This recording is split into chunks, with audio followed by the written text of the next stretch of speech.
Hello friends नमस्कार welcome back to my channel. आज video रे आम जानिबा एही स्लीव रो डिजाइन देखंतु केते सुंदर तैयारी हेची स्लीव। तो फ्रेंड्स आज वीडियो रे यार आम कटिंग स्टिचिंग जानिबा। देखंतु ता पई आम कपड़ा नहीं आसीबा। प्रथमे अस्त्र कपड़ा रे स्लीव रो मार्किंग करनबा। देखंतु एटा मु कपड़ा नहीं आछि।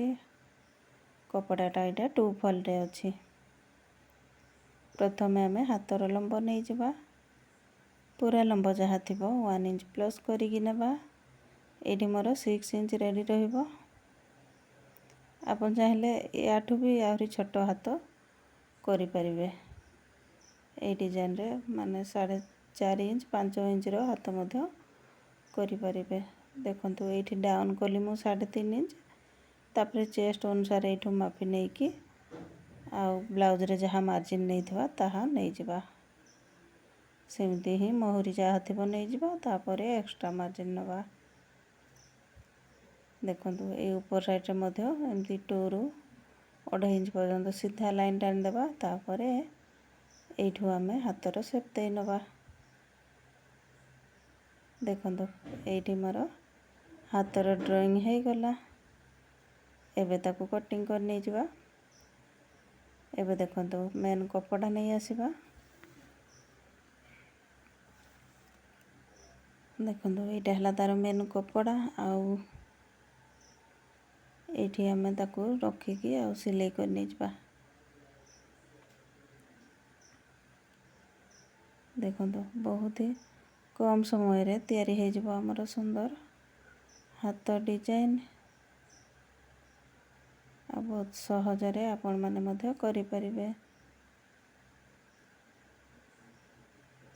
देखंतु एबे या ऊपर गोटे सिलाई पकेला परे अस्त्र को भीतर साइड को करिकी एठी मेन कपड़ा ऊपर पुणी आ गोटे सिलाई पकाई नहीं जिबा।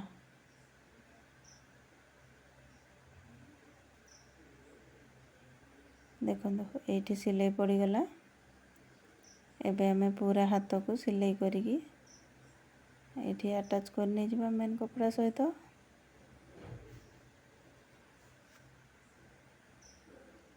देखंतु एठी मोर रेडी हे गला।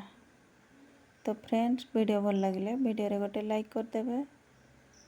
आउ मो चैनल रे जदि नुआ अछंती चैनल को सब्सक्राइब कर नेबे। एमिति ही आगो को आहुरी बहुत नुआ नुआ वीडियो आनिबे आपण मान को पई की। देखंतु एबे हमें एठी सेंटर रे गोटे मार्क कर देबा। तापर प्रथमे एठी जो फ्रंट साइड रे हमें शेप दियंती ताकू दे नबा। तापर डिजाइन को एठी बसेबा। आउ एठी गोटे क्रॉस मार्क कर नहीं जिबा। जानिबा पई एई साइड हमर फ्रंट कटिंग हेची बोली। तापर एमती सेंटर रे गोटे मार्क लगै नबा। तापर मोहरी जगह रे हमें लेस लगै नबा। एठी आपन को पसंद अनुसार आपण लेस को लगै नबे।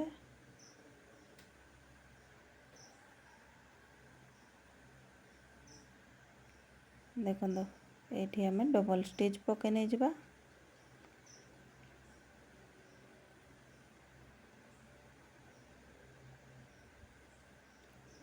देखंतु एठी मोर रेडी हे गला हाथ। एबे हमें एमती देखंतु हमको 4 पीस रो कपड़ा दरकार।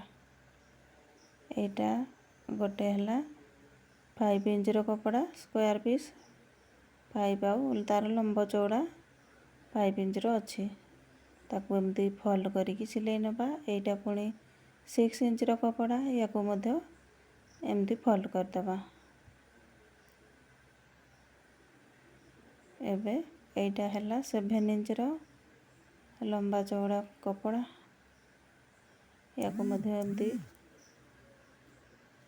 फोल्ड कर देकी सिलाई नहीं जिबा। एबे लास्ट हमर 8 इंच रो कपड़ा अछि ताकू मध्य एमती फोल्ड करिकी सिलाई नहीं जिबा। देखंतु एबे एठी हमें हाथ रे ताकू सिलाई नबा। जो ମାର୍କ କରିଛେ ଆମେ ହାତର ସେଣ୍ଟର ମାର୍କ ଆଉ ଏ ଡିଜାଇନର ସେଣ୍ଟର ମାର୍କ କରିକି ଏମିତି ସମାନ କରିକି ରଖିବା ଆଉ ତା ଉପରେ ରଖିକି ସିଲେଇ ନେବା।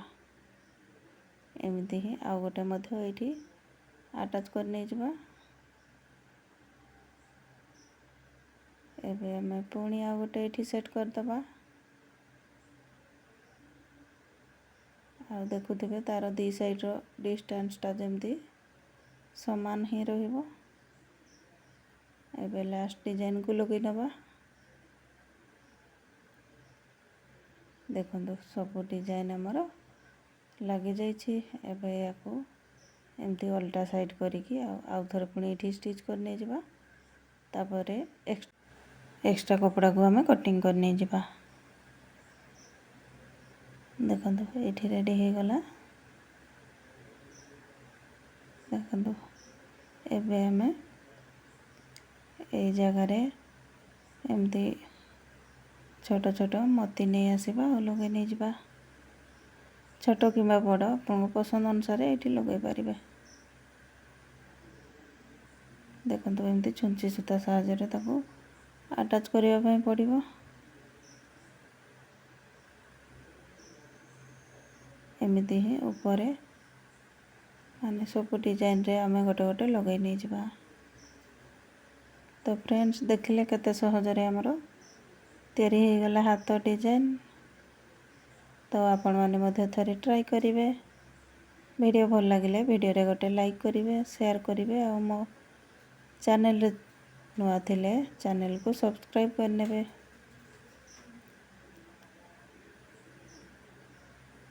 ଦେଖନ୍ତୁ ଏଇଠି ମୋର ପୁରା ଡିଜାଇନରେ ଲାଗିଯାଇଛି ମୋତି। ଏବେ ତାକୁ ଦେଖନ୍ତୁ ଏଇଠି ତାର ଫାଇନାଲ୍ ଲୁକ୍ କେତେ ଫିନିସିଂରେ ତିଆରି ହେଇଛି ଆମର ହାତ। ଦେଖନ୍ତୁ ଏମିତି ହିଁ ଆଉ ଗୋଟେ ମଧ୍ୟ ଏଇଠି ତିଆରି କରି ନେଇଛି ମୁଁ। ଆଉ ତାର ବ୍ୟାକ୍ ଡିଜାଇନ ହେଲା ଇଏ। ଆପଣମାନେ ଯଦି ଦେଖିନାହାନ୍ତି ତାହେଲେ ଚ୍ୟାନେଲରେ ଅପଲୋଡ଼ ଅଛି, ଆପଣ ଦେଖିପାରିବେ। ତ ଫ୍ରେଣ୍ଡସ୍ ଆଜିର ଭିଡ଼ିଓ ଏତିକି। ପୁଣି ଦେଖା ହେବ ଆଉ ଗୋଟେ ନୂଆ ଭିଡ଼ିଓରେ। Thanks for watching.